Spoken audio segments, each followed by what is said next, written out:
الحمد لله علي الذات عزيز الصفات سميع السمات كبير الشان جليل القدر رفيع الذكر مطاع الأمر جليل البرهان فخيم الاسم عزيز العلم وسيع العلم كثير الغفران جميل الثناء جزيل العطاء منجوب الدعاء عميم إحسان ثم نشهد أن لا إله إلا الله وحده لا شريك له ونشهد أن سيدنا وسندنا وحبيبنا وحبيب قلوبنا ومولانا محمد صلى الله تعالى عليه وعلى آله وأصحابه وبارك وسلم تسليما كثيرا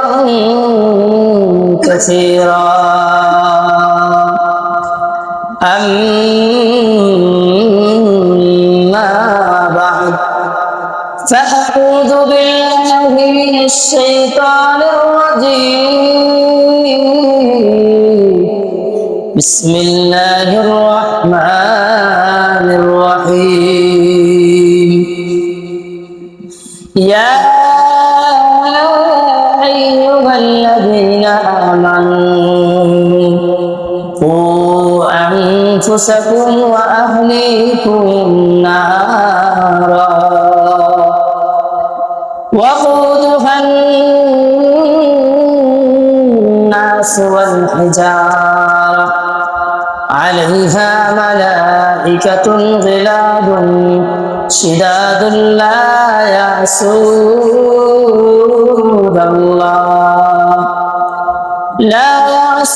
الله ما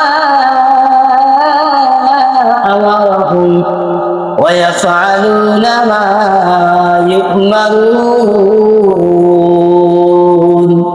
قوا أنفسكم وأهليكم نارا আল্লাহ বলে, ও আমার বান্দারা, তোমরা নিজেরা জাহান্নাম থেকে বাঁচো, নিজেকে তুমি জাহান্নামের আগুন থেকে বাঁচাও। ওয়া আহলিকুম নারা, এবং তোমার পরিবার পরিজনদেরকেও জাহান্নামের আযাব থেকে বাঁচাও। ঘোষণা কার? আল্লাহ বলে, ও বান্দা, তুমি নিজে জাহান্নামের আযাব থেকে বাঁচো, তোমার পরিবারকেও জাহান্নামের আযাব থেকে বাঁচাও। এরপরে আয়াতে আল্লাহ বলেন, ওয়াকুদুহা الناس والحجارة, ও আমার পাগল বান্দারা, ও আমার পাগল বান্দারা, শুনিয়া রাখো, নিজেকে যদি জাহান্নামের আযাব থেকে বাঁচাইতে না পারো, মনে রাখবা, কু আনফুসাকুম ওয়া আহলিকুম নারা ওয়াকুদুহা الناس والحجارة, জাহান্নামের মধ্যে কিন্তু লাকড়ি ধরাইবে, জাহান্নামের আগুন ধরাইবে। আগুন ধরানোর জন্য লাকড়ির দরকার আসেনি, লাকড়ি বানাইবে। আল্লাহ বলেন, ওয়াকুদুহা الناস, কিছু কিছু মানুষকে আল্লাহ জাহান্নামের লাকড়ি বানায়া দিবে। বলেন না? আল্লাহ আমাদের সবাইকে জাহান্নামের আযাব থেকে হেফাজত করেন। বলেন আল্লাহ বলেন, ওয়াকুদুহা الناس وقودها الناس والحجارة আল্লাহ বলে ও দুনিয়ার বান্দা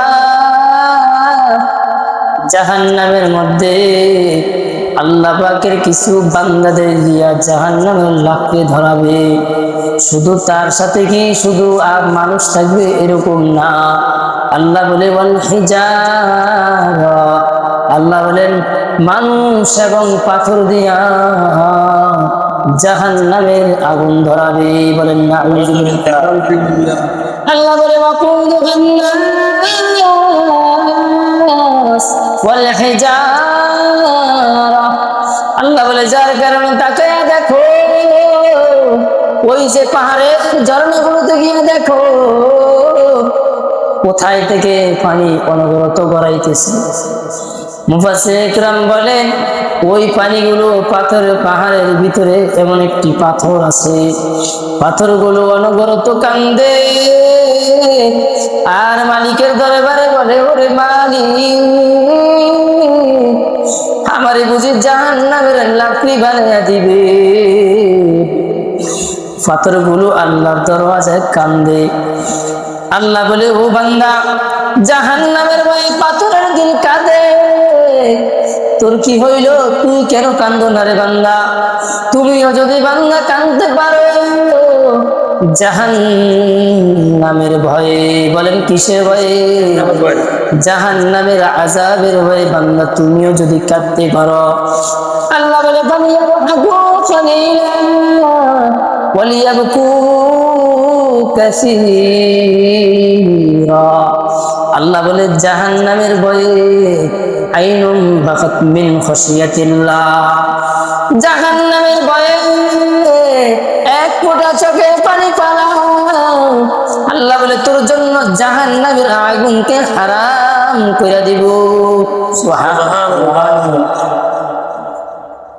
পাথর আল্লাহর দরওয়াজায় কান্দে পাথরকে বলে ও পাথর তুমি কেন কান্দো রে পাথর বলে আল্লাহ ঘোষণা দিছে পাথর দিয়া নাকি আল্লাহ জাহান্নামের আগুন ধরাবে আমি এজন্য কান্দি আল্লাহ যেন আমাকে জাহান্নামে না জ্বালায় আল্লাহ বলে ও পাথর রে তোর কান্দার উসিলায় তোর কান্না করার উসিলায় যা যা তোকে দিয়া জাহান্নামের আযাবের লাকড়ি বানাবো না সুবহানাল্লাহ কান্না করার কারণে আল্লাহ পাক পাথরকে আল্লাহ জাহান্নামের আযাব থেকে বিরত করছে মানুষ যদি কোনো মানুষ যদি কান্না করে তাহলে কি আল্লাহ ওই জাহান্নামের আযাব থেকে মাফ করবে না আল্লাহ বলেন বান্দা তুমি যত পারো আল্লাহর দরওয়াজায় জাহান্নামের ভয়ে কান্দো চোখের পানি যখন ফালাইবা তখন দেখবা চোখের পানি ফালাইবা ওই দিক দিয়া জাহান্নামের আগুন ঠান্ডা হয়ে যাবে সুবহানাল্লাহ আল্লাহ এই কথাই আয়াতের মধ্যে বলেন ওয়াকুদুহান নাস ওয়াল হিজারা জাহান্নামের মধ্যে লাকড়ি বানাবে মানুষ এবং পাথর দিয়া জাহান্নামের লাকড়ি বানাবে একজন ছোট্ট বালক হাউমা করে মসজিদের মধ্যে কান্দে বুড়া মানুষ কান্দে আয়া কি বসছে তাই একজনের বদনাম করে অমুকের বদনাম করে অমুকের বদনাম করে আসেনি আর কয়নি আছে এত বদনাম করে আপনি কি লাভ করেন আহা একটা বাচ্চা আল্লাহর দরওয়াজায় মসজিদে বসে বসে কান্দে এত জোরে কান্দে একজন আল্লাহর বান্দা এসে জিজ্ঞাসা ও ছোট বালক তুমি কেন কান্দ বলে আমি জাহান্নামের আযাব থেকে বাঁচার জন্য কান্দি কোথা থেকে বাঁচার জন্য আপনি আমি কয়দিন আল্লাহর আযাবকে মনে করে কাঁদছি আল্লাহর আযাবকে ভয় করে কয়দিন কাঁদছি বলে কাঁদি নাই তো কাঁদি নাই আফসোসও করি না যে কাঁদতে পারি না কান্না করতে পারা এটা আল্লাহর কাছে বড় পাওয়া আল্লাহর এক রহমত দেখবেন কিছু কিছু আল্লাহর বান্দা আছে যখনই হাত তোলে চোখ দিয়া গড় গড় করে পানি ফেলে, মনে হয় যেন কি হারাইছে কি পাইছে। মা মরলো এত কান্দে না, বাপ মরলো কান্দলো না, হাত তোলার সাথে সাথে চোখের পানি গড় গড়ে আসে। সে আল্লাহ পাকের বড় এক রহমত পাইছেন। ওই ছোট্ট মাসুম বাচ্চা যখন কান্দে, জিজ্ঞেস করা হয়, ও শিশু মাসুম তুমি কেন কান্দ? সে উত্তর দেয়, আমি কোরআনে কারীমের আয়াত তেলাওয়াত করলাম, আয়াতের মধ্যে আছে ওয়াকুদুহান নাসু ওয়াল হিজারা, মানুষ এবং পাথর দিয়ে আল্লাহ জাহান্নামের লাকড়ি বানাবে। আমি আল্লাহর কাছে কান্দি, আল্লাহ যেন আমাকে জাহান্নামের লাকড়ি না বানায়। ওই আল্লাহর বান্দা বলে, ও শিশু মাসুম, তোমার তো গুনাহ নাই, তোমার এখন গুনার খাতাই লেখা হয় না, তোমার এখন গুনার খাতাই লেখা হয় না, তারপরে তুমি কেন কান্দ? তুমি তো এখনো ছোট। আল্লাহর সেই ছোট মাসুম বাচ্চা উত্তর দেয়, ও আল্লাহর বান্দা, আমার মাকে যখন চুলার মধ্যে আগুন ধরাইতে দেখছি, চুলার মধ্যে যখন আমার মা আগুন ধরাইতেন, তখন আমি দেখছি বড় বড় লাঠি চুলার মধ্যে দেয় না, আগে ছোট ছোট লাঠি দিয়েই আগুন ধরায়। আমার তো ভয় হয় আমার মতো ছোট ছোট মানুষকে দিয়ে নি আল্লাহ জাহান্নামের আগুনের উদ্বোধন করায়া দেয়। আল্লাহু আকবার, কি পরিমাণ ভয় আল্লাহকে করছে। আর আমরা বৃদ্ধ হয়ে গেছি, জবান বড় শক্ত হয়ে গেছে, গীবত শিকায়েতের কারণে জবান দিয়া আল্লাহর জন্য কান্না আসে না, চোখ দিয়ে আল্লাহর ভয়ে পানি আসে না, দিলটা বড় শক্ত হয়ে গেছে, গুনার কারণে দিলের মধ্যে শক্ত হয়ে গেছে, দিল নরম হয় না, গুনার কারণে দিল নরম হয় না, যার কারণে কান্নাও আসে না। কান্নার কি দাম? গুনাহ করতে করতে সুন্দর দিলটাকে, কলবটাকে কালো কালো করে ফেলছে, যার কারণে ওই দিলের মধ্যে আল্লাহর ভয় আসে না। ওই দিল দিয়া মাওলার চিনি না, কোন মাওলায় খাওয়ায়, কে খাওয়ায়, কে পড়ায়, কে ঘুম পাড়ায়, কে আমাকে হায়াতে বাঁচাইছে। বলেন আজকে সকালে ঘুম থেকে উঠাইছেন কে? আল্লাহ। বুঝলেন না? কোন দিকে চান? খবর আছে? আজকে যারা ফজরের নামাজ পড়ছি, আমরা কয়জন পড়ছি ফজরের নামাজ? আমরা 60 জন যারা ফজরের নামাজ পড়ছি, আর বাকি লোকেরা তো নামাজ কেউ কেউ বাড়িতে পড়ছে, কেউ কেউ পড়ে নাই। কিন্তু আল্লাহ পাকের মেহেরবানি, আল্লাহ পাক যদি চাইতেন যে আমি আল্লাহর হুকুম পালন করিনি না, ঘুমাইছ তো ঘুমাই যাও, চিরদিনের জন্য ঘুমায় থাক, ওঠার ক্ষমতা ছিল নি? সবাই বলেন এখন ওঠার ক্ষমতা ছিল নি? তো যেই মাওলায় উঠাইছে ওই মাওলার সাথে নাফরমান। তো এই জন্যে আমি প্রথম আয়াত তেলাওয়াত করছি। আল্লাহ বলেন কু আনফুসাকুম, নিজে জাহান্নাম থেকে বাঁচো। প্রথম কি বলছেন? নিজেকে জাহান্নামের আযাব থেকে বাঁচাও। ও বান্দা, জাহান্নামের আযাব সুন্দর আমি বলে গেলাম, আপনারা শুনছেন। এটা কি সহজ জিনিস? জাহান্নামের আযাবের বর্ণনা হয়তো দিতে গেলে সময় লাগবে। জাহান্নামের আযাব বড় ভয়ঙ্কর। জাহান্নামের আযাব দুনিয়ার মানুষ অনুভব করে না, অনুভব করে স্বপ্নেও ভাবে। কোন মানুষ যদি অনুভব করতো তাহলে দুনিয়া খাওয়া দাওয়া সব ছেড়ে দিয়া মানুষ পাগল হয়ে বেড়ে যেত। জাহান্নামের আযাব মানুষ যদি দেখিত, ঘরবাড়ি সারিয়া মানুষ পালাইতো। জাহান্নামের একটা ফুলকি যদি দুনিয়ার জমিনে আসতো, দুনিয়ার জমিনে ঘাস হবে, সব জ্বলে ছাই হয়ে যেত। আল্লাহ বলেন কু আনফুসাকুম, ওই জাহান্নাম থেকে তুমি নিজে বাঁচো, এরপরে পরিবারকে বাঁচাও।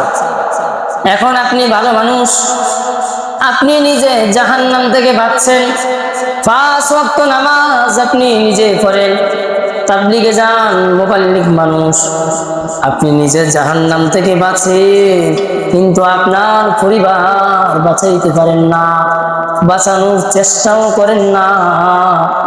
আপনি 5 ওয়াক্ত নামাজ পড়েন, আপনি হাজী সাহেব, কিন্তু আপনার বিবি বেপরদায় যদি চলে, ওই বিবির জন্য, ওই মহিলার জন্য স্বামী জাহান্নামে যাবে। আপনি বাবা, ওই যে বলছিলাম, একজন নারীর জন্য কয়জন পুরুষ জাহান্নামে যাবে? কয়জন বলেন? 4 জন পুরুষ জাহান্নামে যাবে। সর্বপ্রথম আপনি একজন বাবা, আপনি মেয়ের বাবা, আপনি আপনার মেয়েটাকে বেপরদায় স্কুলে ভর্তি করছেন, কলেজে ভর্তি করছেন, এমন কলেজ ভার্সিটিতে পড়ান, যেই কলেজ ভার্সিটির মধ্যে সহশিক্ষা, ছেলে বন্ধু মেয়ে বন্ধু একত্রে পড়াশোনা হয়, কোনো পর্দার কোনো তারতম্য নাই, আল্লাহর বিধানের কোনো তারতম্য নাই, এমন একটা শিক্ষা দিতেছেন যে শিক্ষা শুধু দুনিয়ার জমিনে থাকবে, আখিরাতে যাবে না। আপনি বাবা হিসেবে আপনি আপনার মেয়েকে পোশাক কিনে দিচ্ছেন, কিরণমালা পোশাক, এমন চাকচিক্যময় পোশাক, এই পোশাক পরিয়া আপনার মেয়ে বেপরদায় হাঁটতেছে, চলতেছে, বেপরদায় মার্কেটে বাজারে যায়, বেপরদায় বেগানা বন্ধু বান্ধবের সাথে আড্ডা দেয়। আপনি বাবা হিসেবে এই মেয়েটাই শুধু জাহান্নামী না, তার বাবা হিসেবে তার বাবাকে নিয়ে আমি জাহান্নামে যাবে। বলেন নাউযু। 1 নম্বরে কে বলেন? জোরে বলেন না কে? তাইলে বাপ হিসেবে মেয়েকে দ্বীন শিক্ষা দেওয়া, বাবা হিসেবে মেয়েকে পর্দা শিক্ষা দেওয়া দরকার আসেনি? বাবা হিসেবে মেয়েকে পর্দা শিক্ষা দেওয়া, বাবা হিসেবে মেয়েকে ইজ্জত আর আবরু হেফাজত করা, বাবা হিসেবে মেয়েকে আখিরাতের জন্য তৈরি করা। যদি বান্দা বাবা হিসেবে মেয়েকে তৈরি করতে না পারো, 1 নম্বরে শুধু এই মহিলা জাহান্নামী হবে না, এই মহিলার জন্য মহিলা যদি জাহান্নামী হয়, 1 নম্বরে জাহান্নামে নিবে, জাহান্নামে যাবে তার বাবা। বলেন না? আমার কথা বুঝেননি? 2 নম্বর, বাবা নাই, আছে বড় ভাই,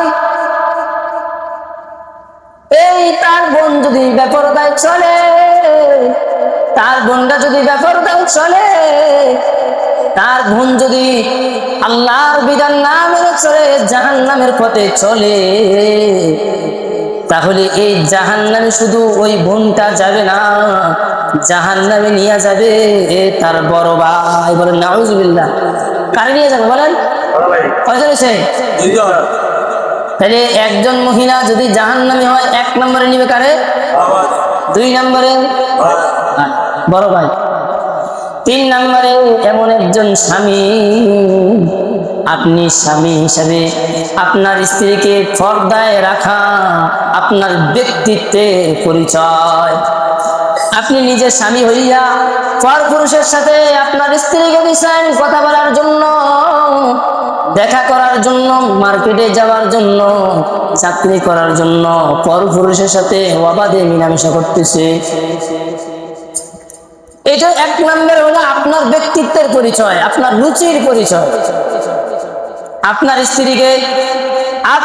স্ত্রীর সাথে পরপুরুষে হাসি ঠাট্টা মজা তামাশা করে, অথচ আপনার সাথে আপনার স্ত্রী মজা করে না, কথাও বলে না, হাসি তামাশাও করে না, কিন্তু পরপুরুষের সাথে গেলে এত মজা করে কথা কয়, যেই মজা স্বামীর সাথে করে।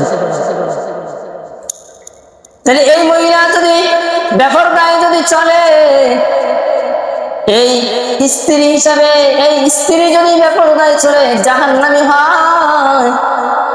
এই স্ত্রী যদি বেপরদায় চলিয়া যদি জাহান্নামী হয়, তাহলে এই স্ত্রী শুধু জাহান্নামী হবে না, এই স্ত্রীর সাথে জাহান্নামে নিয়ে যাবে তার স্বামীকে। বলেন নাউজুবিল্লাহ।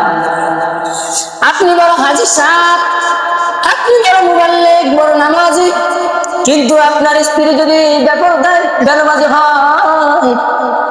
বেনামাজি হয়, পর্দাবিহীন হয়, তাইলে সুদখোর অনেক অনেক আমি চিনি একজন আমার এলাকায় আছে, ওই লোকটা এত ভালো মানুষ, তাবলীগে সময় লাগায়, কিন্তু তার বেড়ি তার ঘরের মহিলা সুদের উপর টাকা লাগায়, সুদের উপর টাকা লাগায়, বেপরদায় চলে, নামাজ পড়ে না। উনি এত ভালো মানুষ, তার ব্যাপারে কথা হইল, সে যতই ভালো মানুষ হোক, সে যত বড় নামাজি হোক, যত বড় মুবাল্লিগ হোক, এই মহিলার কারণে এই মুবাল্লিগ, এই হাজী সাহেব আল্লাহর জাহান্নামে জ্বলবে। বলেন নাউজুবিল্লাহ। তাহলে আমি রোজা নামাজ কইরা হজ করে এত কষ্ট করে ইবাদত বন্দি করে শুধু মহিলার কারণে জাহান্নামে যাব, এটা কি মানা যায়? এই জন্যে বিয়ে করতে ওইরকম মাইয়া দেখে বিয়ে করা, যেই মাইয়া কথা মানবো, যেই মেয়েকে দিয়া পর্দা করানো যাবে, যেই মেয়েকে দিয়া আমি জাহান্নাম থেকে বেঁচে জান্নাতে যেতে পারবো, এমন একজন নারী কি বিবাহ করা উচিত। তাহলে 3 নম্বর গেল। 4 নম্বরে স্বামীও নাই, এবার আছে স্বামীও নাই, আছে তার বড় ছেলে, শুধু বড় ছেলে আছে। এখন যখন বাপ যখন মারা যায়, তখন মা এক পর্যায়ে উল্টাপাল্টা চলে। ছেলেদের দায়িত্ব মার ইজ্জত আবরু হেফাজত করা, ইজ্জতের হেফাজত করা। যদি বয়স কম হয়, মোটামুটি বয়স জোয়ান হয়, তাহলে ছেলেরা সবাই মিলা যুক্তি করে মাকে একটা বিবাহ দিয়ে দেওয়া, তাহলে অন্তত পক্ষে নিজের ইজ্জত আর হেফাজত করে, অন্তত পক্ষে নিজেকে জাহান্নামের আযাব থেকে বাঁচাইতে পারবে। এখন দুনিয়ার লজ্জার শরমের কথা চিন্তা করে যদি মারে বিয়া না দেয়, কিন্তু মার যৌবন আছে, বিয়ে যদি না দেয়, এই মা যদি গুনার কাজে লিপ্ত হয়ে যায়, শুধু এই মা শুধু জাহান্নামে যাবে না, আমাদের সমাজে এমনও মা আছে, বাপ করে যাওয়ার পর মা এটা ভিক্ষা করে, ছেলে সন্তান আছে, আসেনি এরকম? মা এলাকায় এটা ভিক্ষা করে, ছেলে সন্তান আছে, ছেলেরা আছে। এই মা ভিক্ষা করতে গিয়া যতজন পর পুরুষের সাথে দেখা দেয়, গুনাহ হয় কিনা? কথা কানা হয়নি? যত গুনাহ হয়, মনে করবেন যে আমি তো ছেলে, আমি তো নামাজ পড়ি, আমি তো রোজা রাখি, হজ করি, আমি বেঁচে গেলাম। এই যে মা যদি জাহান্নামে হয়, এর জন্য জাহান্নামে যেতে হবে তার সন্তানদেরকে। বলেন নাউজুবিল্লাহ। জোরে বলেন না নাউজুবিল্লাহ। নাউজুবিল্লাহ মানে কি? যে আল্লাহ আমাদেরকে এই আযাব থেকে হেফাজত। তাইলে মাকে, মার ইজ্জত আবরুকে হেফাজত করা সন্তানের উপর অত্যাবশ্যক, সন্তানের উপর ওয়াজিব আবশ্যক। মার ইজ্জত আবরুকে হেফাজত করা, যদি সম্ভব হয় মাকে বিয়ে দিয়া মার ইজ্জত আবরু হেফাজত করা, যেন বেপরদায় যেন আমার মা না চলতে পারে। একজন মা, একজন বাবা অসহায় অবস্থায়, সন্তান থাকা অবস্থায় অন্য একজন মানুষের কাছে গিয়ে হাত পাতবে, অন্য একজন মানুষের কাছে গিয়ে ধার প্রান্ত হবে, কষ্টে থাকবে, এমন কুলাঙ্গার সন্তান দুনিয়ায় থাকার চেয়ে না থাকা ভালো। ঠিক কিনা? থাকার চেয়ে না থাকা ভালো। এরকম সন্তান দুনিয়ার জমিনে আছে, যাদের বাবা মা নাই, বাবা দুনিয়ায় বেঁচে আছে, কিন্তু বাবার দিকে খেয়াল করে না, অথবা বাবা নাই, মা দুনিয়ায় বেঁচে আছে, মায়ের দিকে খেয়াল করে না, নিজেদের সংসার পরিবার পরিজন নিয়ে আসে, মনে করে আমি তো খুব ভালো আছি। না না, ওরা যদি কোনো গুনার কারণে যদি জাহান্নামে হয়, এই জাহান্নাম আপনি ছেলে হিসাবে ভোগ করতে হবে। বলেন নাউজুবিল্লাহ। আল্লাহ বলে ইয়া আইয়ুহাল্লাযীনা আমানু কু আনফুসাকুম ওয়া আহলিকুম নারা। সর্বশেষ করা শেষ। আল্লাহ বলে নিজে তুমি জাহান্নাম থেকে বাঁচো, তোমার পরিবারকে জাহান্নামের আযাব থেকে বাঁচাও। যদি জাহান্নামের আযাব থেকে পরিবারকে না বাঁচাও, বাঁচানোর চেষ্টাও না করো, হাসরের ময়দানে আল্লাহর আদালতে জাহান্নামের শিকল পরাইয়া দিবে।